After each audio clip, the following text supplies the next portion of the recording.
Apple's also facing scrutiny in Europe. This is not the first time that Apple's been up against the DOJ here either. So there's just a lot more scrutiny, it seems, on big tech.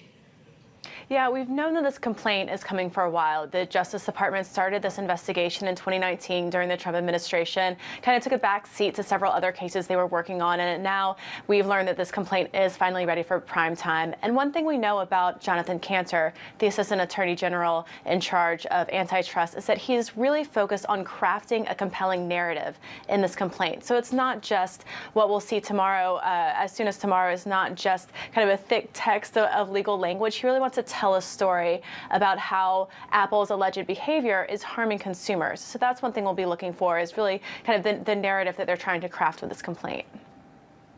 This is the third time that the Justice Department has sued Apple for antitrust issues over the last, 14 years? What sets this apart? And I guess what kind of a precedent and sort of continuation of woes could this mean for the company?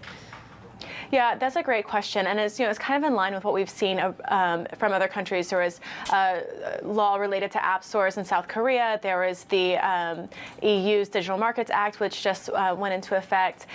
They've had cases from the European Commission. So there's kind of this global discussion about how app stores like Apple and Google can really craft the rules of the stores to benefit their own products, hurting their competitors, because their competitors for products like Apple Music depend on accessing customers via those app stores. So there really is kind of a global examination of these business practices and what it means for market competition.